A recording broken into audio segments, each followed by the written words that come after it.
헤일리 비버, 켄달 제너, 바바라 팔빈, 해외 셀럽들의 데일리 룩은 에스레저 스타일입니다. 또 이들은 하나의 브랜드를 선호하는데요, 바로 룰루레몬의 대항마로 떠오른 알로요가입니다. 에스레저 시장은 매년 폭발적으로 성장 중입니다. 국내에서는 잭시믹스와 안다르가 가장 대표적인 브랜드입니다. 전 세계적으로는 아마 예상하시겠지만 룰루레몬이 있습니다. 그런데 이 룰루레몬의 대항마로 등장한 브랜드가 있는데 바로 알로요가입니다. 알로요가는 2007년에 설립된 브랜드로 코로나 기간 동안 엄청난 성장세를 보여줬습니다. 20년도 매출은 1억 달러였지만 22년도 매출은 10억 달러로 매년 2배씩 성장했네요. 룰루레몬과 경쟁할 브랜드를 찾기 어렵다고 생각했는데 어느덧 알로요가는 그 어려운 라이벌 자리에 도착했습니다. 어떻게 이런 성장이 가능했을까요? 알로요가를 다룬 여러 패션 브랜드 기사에서 그 비밀을 찾았습니다. 그들은 하나같이 알로요가의 디자인과 그 디자인을 선호하는 잘파세들을 언급했습니다. 운동복의 웬 디자인? 이렇게 생각할 수 있습니다. 실제로 운동복은 무채색 계열의 디자인이 다수입니다. 하지만 알로요가의 디자인은 운동복이라기보다는 다채로운 색상과 몸매 라인을 강조하는 선형 디자인이 특징입니다. 블랙핑크의 지수가 24년 알로요가의 캠페인 모델로 선정되었습니다. 지수의 착장을 살펴보면 운동복이라는 생각보다는 캐주얼한 느낌이 좀 더 강하게 듭니다. 한강 같은 야외나 일상생활 어디서나 쉽게 볼 수 있을 것 같은 느낌이 듭니다. 이처럼 알로요가는 운동을 위한 의류에 패션이라는 가치를 더했습니다. 거기에 더해 화려한 복장도 판매 중인데 헤일리 비버가 착용한 알로요가 옷을 보면 형광색입니다. 운동복과 형광색? 결코 쉽지 않은 조합인데 알로요가의 옷은 이처럼 다채로운 컬러 바리에이션을 제안하고 있습니다. 결국 운동을 하면서 이 옷을 입지만 하나의 패션 아이템으로도 활용이 가능하다는 것입니다. 스포츠웨어는 기능성 제품입니다. 운동할 때 편하게 입기 위해서는 통기성, 건조성, 흡수성 등을 골고루 갖춰야 합니다. 그래서 디자인보다는 기능에 무게를 둘 수밖에 없습니다. 그런데 일상과 운동을 동시에 추구하는 알로요가는 기능과 디자인 두 마리의 토끼를 모두 잡았습니다. 그런데 앞서 말한 것처럼 알로요가는 2007년에 시작된 브랜드입니다. 급성장한 시기는 20년 코로나 시대고요. 그래서 오늘은 이렇게 급성장한 알로요가의 비밀을 한번 파헤쳐 볼까 합니다. 그리고 다른 브랜드를 토대로 알로요가의 다음 행보를 한번 점쳐볼까 합니다.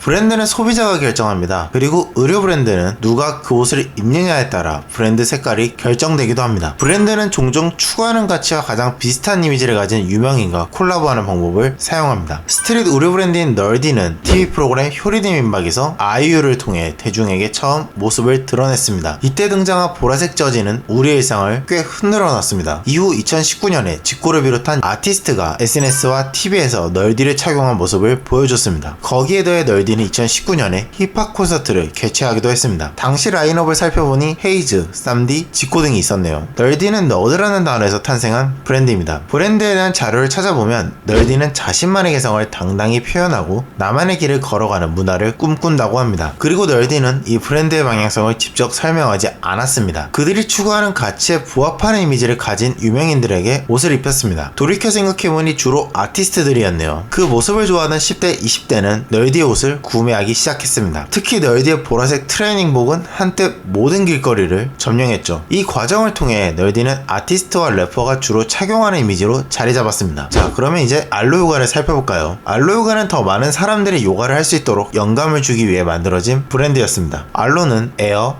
랜드, 오션의 약자로 자연과 조화를 이루며 살아가는 라이프 스타일을 지향합니다. 그래서 알로요가의 인스타그램을 보면 자연 배경과 요가에 초점을 맞춘 포스팅을 확인할 수 있습니다. 옷보다는 자연에 좀 더 포커싱 되어 있죠. 하지만 알로요가가 폭발적으로 성장한 이유는 역설적이게도 제너자매의 파파라치 샷 때문입니다. 셀럽과 도시를 배경으로 한 이 사진들 말입니다. 자연과 조화를 이루려는 알로요가의 추구점과 셀럽들의 모습은 꽤 상반적입니다. 제너자매 말고도 많은 셀럽들의 파파라치 사진 속에는 일상복 대용으로 알로요가를 입은 모습을 확인할 수 있었습니다. 그 모습을 보고 사람들은 알로요가 이미지를 결정했습니다.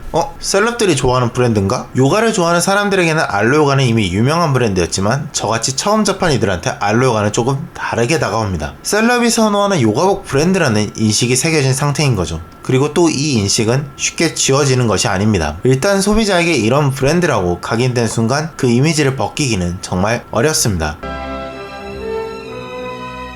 에슬레저는 운동을 의미하는 애슬레틱과 여가를 뜻하는 레저의 합성어입니다. 그래서 스포츠웨어를 기반으로 활동적이면서 편해 보이는 모든 옷차림을 애슬레저 룩이라고 합니다. 대표적인 옷으로는 헬스장에서 볼 수 있는 레깅스가 있네요. 예전에는 운동하는 곳에서만 운동복을 입었습니다. 옷을 따로 입고 운동할 때만 헬스장에 와서 갈아입었던 게 기억이 나네요. 그런데 어느 순간부터 운동복 그대로 헬스장에 오는 사람들이 많아졌습니다. 생각해보니까 저도 집에서 운동복을 입은 채로 헬스장에 가네요. 이 애슬레저 룩을 하나의 패션처럼 입기 시작했던 시기는 2020년 이후입니다. 하지만 애슬레저라는 개념 자체는 2010년대부터 등장했습니다. 바로 패션의 캐주얼화가 본격화된 2015년쯤이었는데 그때 당시 여성 의류 트렌드의 중심에는 인스타그램이 있었습니다. 블로그에서 활동하던 뉴욕의 셀럽과 패셔니스타들이 인스타그램을 주 무대로 활동하기 시작했습니다. 최신 의류나 패션에 관심이 많다면 이들이 운영하는 인스타그램을 참고하는 것이 자연스러운 패턴이 되었습니다. 인스타그램에서 헤일리 비버를 비롯한 여러 셀럽이 애슬레저 의류를 유니크한 패션 아이템으로 활용하기 시작했고 파파라치 사진을 통해 일상에서도 즐겨 입는 것을 쉽게 확인할 수 있었습니다. 기존의 스포츠웨어는 무채색 계열이라 패션으로 사용하기에는 다소 부족한 면이 있었습니다. 그러나 알로가는 달랐습니다. 딱 어울리는 슬림핏과 화려한 컬러는 패션을 좋아하는 이들에게 딱 맞는 아이템이었습니다. 그래서 알로요가를 통해 일상룩처럼 보이면서도 남들과는 다른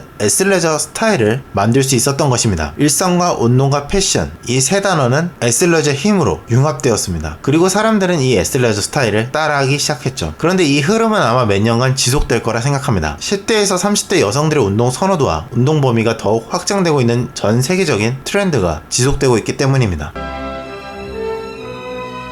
그래도 애슬레저의 왕을 떠올리자면 모두가 같은 브랜드를 말할 겁니다. 당연히 룰루레몬이죠. 룰루레몬은 스마트 피트니스 시장도 호시탐탐 노리고 있습니다. 이미 그 시장의 진출에 활발하게 활동 중인데 룰루레몬은 홈 트레이닝 디바이스였던 미러 홈 헬스장을 5억 달러 인수해 소비자에게 판매했던 적이 있습니다. 미러는 대형 디스플레이 장치로서 운동 동작을 알려주는 디바이스입니다. 현재 이 미러 앱을 사용하는 이용자가 1,400만 명 가량 된다는 발표가 있는데 매출로는 좋은 성과를 거두지 못했다는 것도 사실입니다. 한때 이 미러 인수를 놓고 경쟁했던 펠로톤과 파트너십을 맺었다는 소식도 최근 뉴스로 확인할 수 있었습니다. 그렇다면 알로요가는 어떨까요? 재미있게도 알로요가도 비슷한 행보를 보이고 있습니다. 알로요가는 알로 무브스라는 온라인 피트니스 플랫폼을 운영 중입니다. 이 플랫폼에서는 유명한 요가 및 피트니스 전문가들의 수업을 온라인으로 시청하고 커뮤니케이션을 할 수 있는 서비스입니다. 물론 구독을 해야 플랫폼 컨텐츠에 접근할 수 있습니다. 하지만 이 구독 모델은 단순히 컨텐츠만 제공하기 때문에 시장 경쟁력이 떨어지는 상황입니다. 펠로톤은 전용 자전거도 같이 구독할 수 있고 룰루레몬은 미러를 무료로 제공하기도 합니다. 그와 반면에 알로요가는 제공할 수 있는 헬스 디바이스가 아직 없는 상태입니다. 따라서 다른 브랜드의 행보를 참고하여 알로요가의 다음 행보를 감히 예측해보자면 두 가지 방향이 예상됩니다. 펠로톤이나 룰루레몬과 같은 헬스 디바이스 출시, 알로무브스 플랫폼 내 콘텐츠 고도화. 물론 예측이기에 틀릴 수 있지만 지금까지의 헬스 시장의 흐름을 보면 알로요가도 언젠가는 이러한 방향으로 나아가질까 하는 추측을 넌지시 던져봅니다.